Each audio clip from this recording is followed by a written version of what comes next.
Hello students, एक बार फिर से आपको स्वागत करते हैं नंबर 1 क्लासेस में। मैं हूं सुजीत कुमार सक्सेना। आज हम लोग अध्ययन करेंगे केमिस्ट्री के एक बहुत ही खास टॉपिक जो कि है बोहर मॉडल।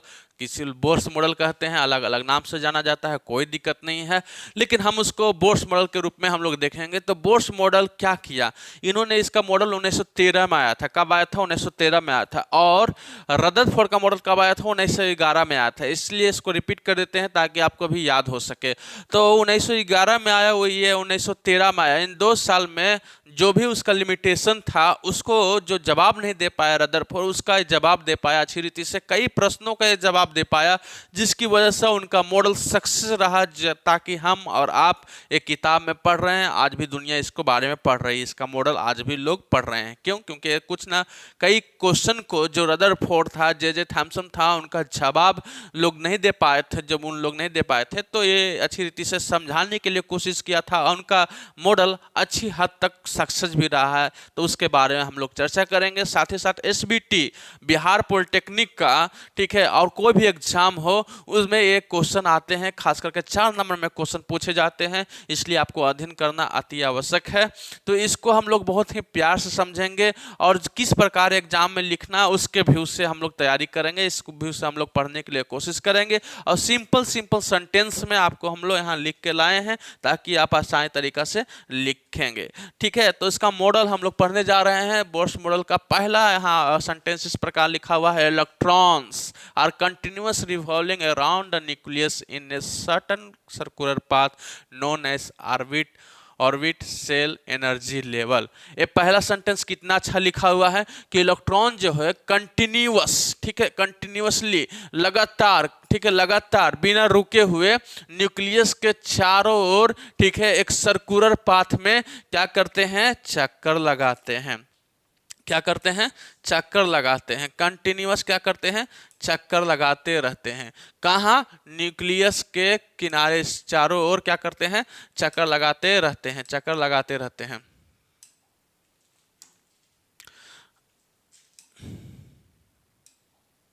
ठीक है, ये न्यूक्लियस है, इसके चारों ओर क्या करते हैं? सर्कुलर पाथ, मतलब गोल गोल राउंड में ये क्या करते हैं?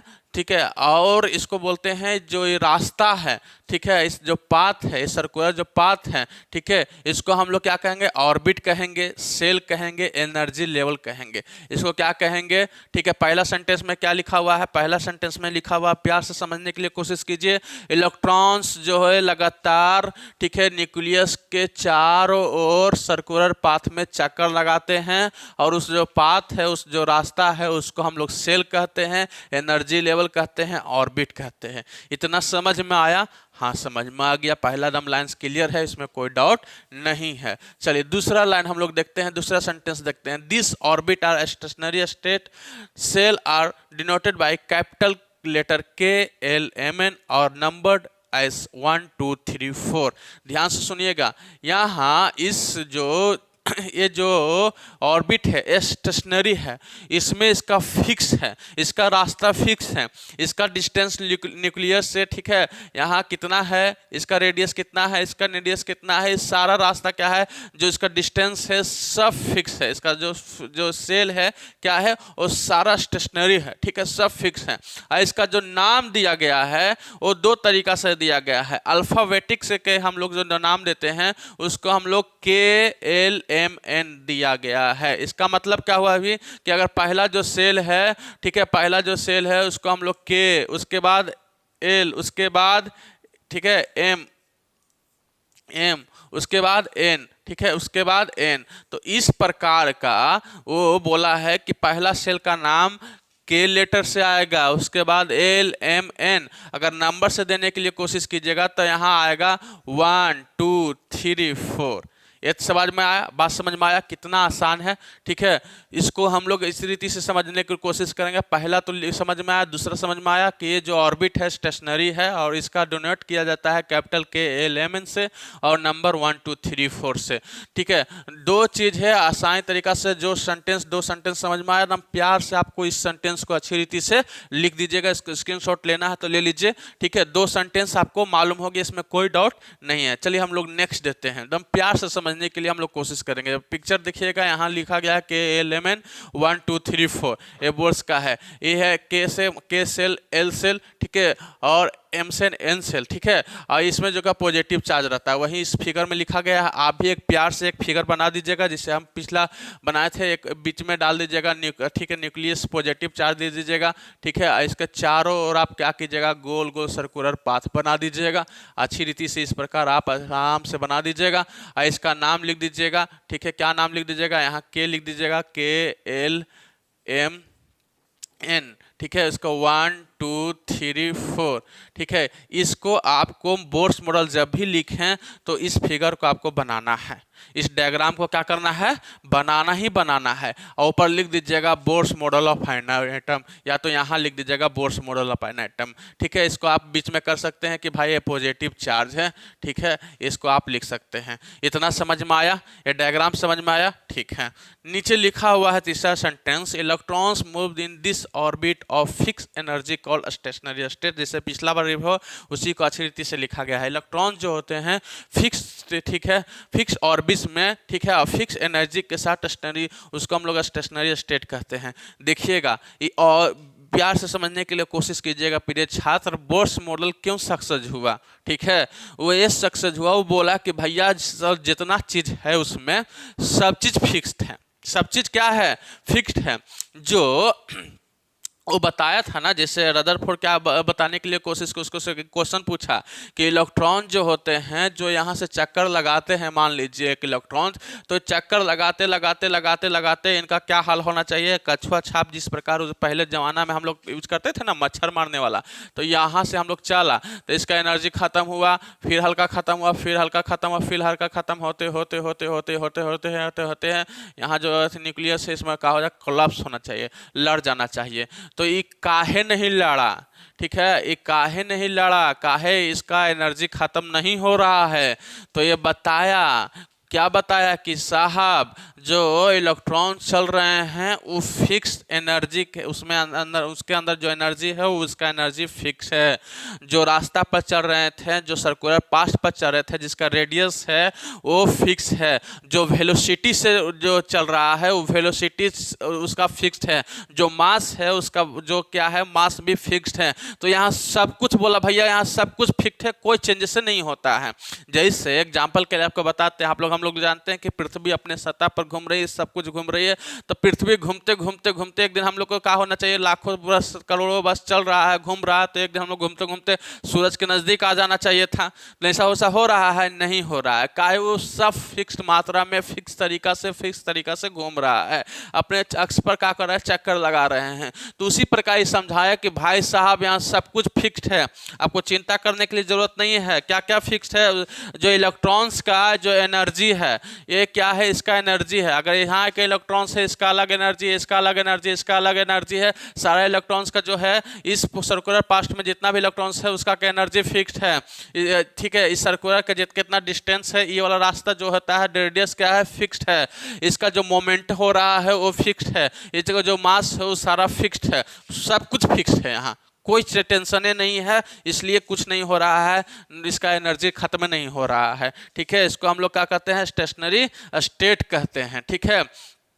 चलिए, और लिखा हुआ है fourth sentence, the coulombic force of attraction between the nucleus and the electrons hold the atom together. एक और सेंटेंस बताया कि भैया इसमें एक और फोर्स लग रहा है जो बैलेंस कर दे रहा है। और फोर्स किसके किसके बीच में लग रहा है, वो बल किसके किसके बीच में लग रहा है। मान लीजिए यहाँ ये न्यूक्लियस हो गया, ठीक है, और किनारे से एक पाथ है, एक रास्ता है, सर्कुलर पाथ है, ठीक है। तो बोल रहा है कि इसके और इसके बीच में, ठीक है, बिटवीन किसके एक्सट्रैक्शन हो रहा है, न्यूक्लियस। ये क्या है, ये क्या है भैया साहब, न्यूक्लियस है। इसको कितना बार आपको बताएं कि नाभिक कहते हैं, न्यूक्लियस कहते हैं। और इलेक्ट्रॉन्स, ठीक है, इलेक्ट्रॉन्स जो हो रहा है यहाँ, इलेक्ट्रॉन्स बाहर ही रहता है, ठीक है, हवा ये है, बाहर ही रहता है, ये दौड़ते रहता है। तो इसका जो है इन दोनों के बीच में एक का हो रहा है, अट्रैक्शन हो रहा है, फोर्स लग रहा है। वो फोर्स कौन है, कोलम्बिक फोर्स कहते हैं, ठीक है, जिसके वजह से क्या होता है, वो सारा मोमेंट चलते रहता है, कोई उसका दिक्कत नहीं होता है, सब वो इसके बीच में मोमेंट नहीं हो पाता है, ठीक है। एक फोर्स लग रहा है जो बैलेंस कर देता है, कोलम्बिक फोर्स उसका नाम दिया, ठीक है। The coulombic force of attraction between the nucleus and the electrons hold the item together. Item मतलब परमाणु है, परमाणु के अंदर क्या क्या चीज है, तीन चीज पाया जाता है, इलेक्ट्रॉन, प्रोटॉन, न्यूट्रॉन, ठीक है। तब परमाणु जो है वो बैलेंस में है, का है तो एक फोर्स लग रहा है। कौन फोर्स लग रहा है, कोलम्बिक फोर्स लग रहा है। किसके किसके बीच में लग रहा है, ठीक है, इलेक्ट्रॉन्स और नाभिक न्यूक्लियस के बीच में लग रहा है। उसको चीज यहाँ लिखा गया है, आप भी प्यार से वही चीज लिख दीजिएगा, ठीक है। as long as electron remain in particular orbit, it does not lose or gain energy. It means energy remain constant. So this orbit is called stationary state. इसको कितना बार समझाएंगे भाई साहब, ये बच्चा हमको समझ गया है, ठीक है, कि जो इलेक्ट्रॉन्स होते हैं पर्टिकुलर ऑर्बिट में अपना ना तो एनर्जी खत्म करते हैं ना तो एनर्जी गेन करते हैं। इसका मतलब है कि उसका कांस्टेंट है, एनर्जी कितना है, कांस्टेंट है। इसी को स्टेशनरी स्टेट कहते हैं, ठीक है। इसको तो आपको बार बार आ रहा है ताकि आप बार बार लिखें, आप बार बार समझें, कभी भूलें नहीं। इसी पर बोर्स मॉडल टिकला ही है, ठीक है। एक और जो है आगे इस फार्मूला पर टिका हुआ जो हम आपको बता रहे हैं, ठीक है। अब बोलिएगा कहाँ आपको चलेगा, ठीक है, कहाँ जो होता है किस प्रकार उसका रेडियस है, कितना रेडियस है, सारा के लिए वो समाधान कर दिया है। Only those orbit are permitted in which angular moment and electron अर्थात m v r angular moment and integer multiply where the Planck constant, ठीक है। वो बताया भाई साहब एम वी आर इक्वल होगा किसका, एच बटा में 2 पाई, एच बटा में 2 पाई का होगा, इक्वल होगा। इस फार्मूला को दिया ना, वो हीरो बन गया। बोर्स मॉडल का बन गया, हीरो बन गया। ये फार्मूला को दिया, वो हीरो बन गया। ये फार्मूला क्या कहता है कि एंगुलर मोमेंट जो है, ठीक है, एन बराबर इंटीजर है। इंटीजर मतलब क्या है, लिखा हुआ है जी, एन लिखा हुआ है, एन लिखा हुआ है कि होल नंबर मतलब ये सेल का नंबर 1 2 3 4। यहाँ एक नाम एक अगर पहला सेल का देखेंगे, ठीक है, और एम वी आर स्क्वायर इसका एंगुलर मोमेंट मतलब उस इलेक्ट्रॉन्स का मास, वेलोसिटी और रेशियो आपस में गुना करेंगे, ठीक है। पहला सेल का पहला अच्छा का हम लोग इसको अगर 1 से गुना करके एच जो प्रैंक कांस्टेंट इसका वैल्यू होता है, ठीक है, इसको से गुना करेंगे तो सब बराबर आ जा रहा है। वाह, ये तो जादू हो। वो बोला, कौन बोला, हम नहीं बोले, बोर्स मॉडल बोला भाई साहब, बोर्स मॉडल बोला कि देखिए अगर हम दूसरा अगर सेल को लेते हैं, ये एन बराबर सेल है, एन बराबर क्या है, सेल है। यहाँ दूसरा मान बैठाया, यहाँ का बैठाया 2 बैठाया, एन के जगह 2 बैठाया। ये प्रैंक कांस्टेंट है, पाई का मान जानबे करते हैं। ये सारा वैल्यू एक आ गया, इसको बस 2 से गुना कर दिया और एम वी आर स्क्वायर आ गया। ओ सोलर तरीके इसका सब कुछ का हो गया कि बराबर आ गया, एम वी आर स्क्वायर बराबर सब गुना आ गया। तो मतलब इसका मतलब कहने का मतलब कि ये मास, वेलोसिटी, रेडियस सब निकाल सकते हैं इस फार्मूला के द्वारा। वाह, इसी फार्मूला को दिया ना, वो हीरो बन गया। कौन, बोर्स मॉडल। बोला कि मास ऑफ इलेक्ट्रॉन्स निकाल सकते हैं, वेलोसिटी ऑफ इलेक्ट्रॉन्स निकाल सकते हैं, रेडियस ऑफ ऑर्बिट निकाल सकते हैं। वही तो हम लोग अभी तक इतना देरी से रट रहे हैं, वही तो पढ़ रहे थे कि मास कितना होगा वो बता दिया, वेलोसिटी कितना होगा बता दिया, रेडियस कितना होगा बता दिया। फार्मूला क्या है, एम वी आर बराबर एन एच बटा में 2 पाई। इसको आपको लिख देना है, जहाँ एम है मास ऑफ इलेक्ट्रॉन्स, भी है वेलोसिटी ऑफ इलेक्ट्रॉन्स, आर है रेडियस ऑफ ऑर्बिट, एन बराबर है इंटीजर, ठीक है, इंटीजर मतलब 1 2 3 4। ये क्या है, इस सेल का है, पहला सेल मतलब ये के सेल है, ये एल सेल है, के एल एम, यहाँ 4 दिया रहेगा तो एन, ठीक है, वही यहाँ के एल एम एन सेल दिया गया है। यही तो चीज़ है। अच्छा, एक और बात बताया है, अब आखिरी बात है, ध्यान से सुन लीजिएगा, आपको बड़ा मजा आएगा। लास्ट पॉइंट, 8 गो पॉइंट है, नंबर नहीं देगा। 4 नंबर के क्वेश्चन में 8 पॉइंट लिखेंगे तो नंबर ही नहीं मिलेगा। लिखा हुआ है the energy absorb or emit only when the electron jump from the one energy level to another. अच्छा, काहे हो बोला कि अगर गलती से, ध्यान से सुनिएगा, इसका मामला समझिएगा, बहुत ही प्यार से समझाया है बोर्स मॉडल, इसलिए तो सक्सेस किया। इसका मॉडल हम लोग पढ़ रहे हैं, ठीक है, आपका बच्चा बेटा बेटी सब पढ़ेगा, इसका इतना सक्सेस है, ठीक है। वो बताया कि अगर एनर्जी, ध्यान से समझिएगा, फिगरे बना के समझाएंगे तो आपका पट में ना दिमाग में घुसेगा, ठीक है। ये क्या है, ये गोल गोल क्या है, ये रास्ता है, तो गोल दिख ही रहा है, तो ये रास्ता को क्या कहते हैं, ऑर्बिट कहते हैं, सेल कहते हैं। ठीक है, एक क्या है, ऑर्बिट है, ये क्या है, ऑर्बिट है। ठीक है, ये क्या है, ऑर्बिट है। अगर केकरो इलेक्ट्रॉन के यहाँ से यहाँ आने का मन करे, ऊपर से नीचे आने का मन करे, तो उसका एनर्जी में परिवर्तन होगा। और जितना अगर नीचे वाला में जाना चाहता है, तो जितना नीचे का जो इलेक्ट्रॉन्स का जो इसका एनर्जी है, उतना एनर्जी ही इसको आना पड़ेगा। अगर ज़्यादा एनर्जी है तो उसको छोड़ दीजिए, अगर कम एनर्जी है तो उतना प्राप्त कीजिए। ठीक है, यहाँ डेल्टा ई है, यहाँ डेल्टा ई लगा दीजिएगा, डेल्टा ई बराबर, ठीक है, एक जगह और लिखा होगा। ठीक है, इसको मिटा देते हैं, आपको समझाने के लिए बता रहे थे। ये डेल्टा ई है, ध्यान सुनिएगा, यहाँ भी क्या किया जाए, डेल्टा ई लिख दीजिएगा। ठीक है, ये डेल्टा ई है। डेल्टा ई माने क्या होता है, चेंज इन एनर्जी। ठीक है, ई लगा दिया एनर्जी, डेल्टा माने चेंज, क्या हो रहा है, change in energy. E2 minus E1 equal होगा एच और वी के वेलोसिटी। एच माने प्लैंक कांस्टेंट, वी माने वेलोसिटी। इसका मतलब क्या हुआ कि डेल्टा ई मतलब चेंज इन एनर्जी किसका बराबर होगा, E2। ठीक है, जहां मान लीजिए E2 जाना चाहता है और E1 में है, इसका चेंज हुआ, कितना एनर्जी चेंज हुआ। ठीक है भाई, लिख भाई, चलो ठीक है। और ये भी सब बराबर हो गए, इस भी के बराबर हो जाता है। वाह वाह वाह, ठीक है। इसका मतलब आप नहीं समझे, फिर से समझाते हैं। हमको 20 रुपया जरूरत है। ठीक है, 20 रुपया हमको पास बहुत इमरजेंसी है, मेरे पास 10 रुपया है। मेरे पास कितना है, 10 रुपया है, तो कितना और जरूरत पड़ेगा, 10 रुपया।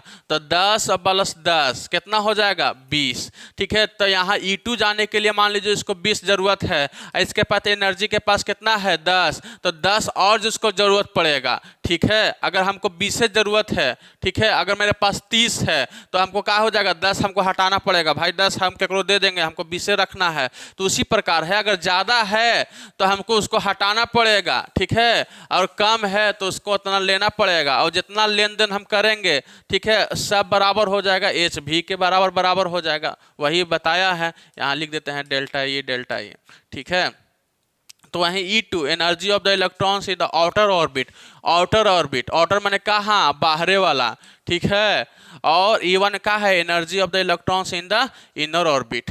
का है, इनर ऑर्बिट। ठीक है, ये बाहर कोई इलेक्ट्रॉन है और अंदर घुसना चाहता है, बाहरी कक्षा से आंतरिक कक्षा में, हिंदी में, और इंग्लिश में बाहरी ऑर्बिट से अंदर ऑर्बिट में आना चाहता है, आउटर से इनर आना चाहता है। तो उसको क्या करना पड़ेगा, E1 जितना, E2 जितना है उसको E1 इतना करना पड़ेगा। ये भी सब बराबर होगा कितना, एच भी का। एच क्या है, प्लैंक कांस्टेंट है। एच क्या है भैया, प्लैंक कांस्टेंट है। इतना समझ में आया, यही इसको आपको बढ़िया से लिख देना है। और भी चीज़ इसमें है, इसमें बताया गया है, मान उन सब बताया गया है कि इलेक्ट्रॉन्स का क्या है, कितना उसका सब कुछ बताया गया है, लेकिन उतना ज़रूरत नहीं है, आपको काम भर इतना ही ज़रूरत है। ठीक है, आपको 2 फार्मूला इसमें यूज कीजिए, डेल्टा ई बराबर E2 माइनस E1 इक्वल होगा एच बी। इसका मतलब क्या होगा कि अगर वो एक जंप करना चाहता है, एक ऑर्बिट से दूसरे ऑर्बिट में जाना करता है, तो सब क्या होगा, उसका भी एनर्जी क्या होगा, उसको लूज करना पड़ेगा। ठीक है, the energy is the absorb or emit. Absorb माने लेना, इमिट माने छोड़ना। When the electron jump from one energy level to another energy level. अगर एक लेवल से दूसरे, मान लीजिए इसमें कैसे जाएगा, इसका लेवल दूसरा है, इसका लेवल दूसरा है, तो इस लेवल में जाना है तो उस नहीं लेवल में जाना पड़ेगा, इस लेवल में है तो इतना ही लेवल जाना पड़ेगा। ऐसा नहीं कि बड़ा लेवल है तो हम बड़का में रहेंगे, हम इसमें से आए हैं तो हम इसमें से ही इसके जैसा रहेंगे। यहाँ के लेवल दूसरा है तो यहाँ जैसा नहीं है उसने बनना पड़ेगा। समझ में आया, जबरदस्ती है। हाँ, जहाँ है, जैसे लड़की लोग का शादी हो जाता है, चल जाती है ससुराल, तो ससुराल जैसा है वैसा रहना पड़ेगा। मायके वाला काम नहीं है कि हम मायके में उठते थे 10 बजे, हमको मामा इंतजार करती थी, बरस लेकर खड़ा रहती थी। ठीक है, अब हमारा गर्म करती थी ठंडा में पानी। तो यहाँ ससुराल में आए हैं तो ससुराल में आपको 4 बजे 5 बजे से उठ के आपको झाड़ू पोछा सब करना पड़ेगा। तो जैसन आए वैसन करना पड़ेगा। अब सोचिएगा कि मायके में ही हैं और हमारे सास ससुर तैयार रहेंगे दोबारा शाम को गर्म पानी और सब कुछ नाश्ता तैयार रखेंगे? तो नहीं, क्या करना, ससुराल आया तो ससुराल वाला काम करना पड़ेगा, उस रीति से ढलना पड़ेगा। वही तो बात इतना देरी से हम समझा रहे थे कि E2 है E1 में आ रहा है तो E1 के जैसा करना पड़ेगा, उसी का एनर्जी लेवल करना पड़ेगा। ज़्यादा तुम्हारे पास एनर्जी था ना, उसका एनर्जी हटाओ, उसका एनर्जी क्या करो, हटाओ। अब फिर वही लड़कियां ससुराल लड़के चल जाती है फिर मायके में, और वही कमवा करने लगती है। ठीक है, वही कमवा, कौन कमवा, जो मायके में करती है। तो उसी प्रकार ये छोटका है, फिर यहाँ से जाता है तब बड़का वाला हो जाता है कि एनर्जी लेना पड़ता है उसको। वही चीज़ वो तो कितना देर से समझा रहे थे। तो ससुराल और मायके करेंगे तब पट में ना आपको घुस जाता है। ठीक है, यही हमारा आज का टॉपिक था। ठीक है, बोर्स मॉडल आपको 8 पॉइंट प्यार से लिखवा दिए हैं, आप अच्छे से स्क्रीनशॉट ले लीजिए या कॉपी पर बढ़िया से आपको वो वीडियो पॉज करके अच्छी रीति से लिख लीजिए। आप ही के एग्जाम में अच्छी रीति से लिख लीजिएगा। 8 पॉइंट, 2-3 डायग्राम, 1-2 आपको फार्मूला है, अच्छी रीति से लिख दीजिएगा तो सुंदर अच्छी रीति से नंबर मिलेगा। ठीक है, फिर और मिलेंगे नए वीडियो के साथ, देखते रहिए नंबर 1 क्लासेस। Thank you.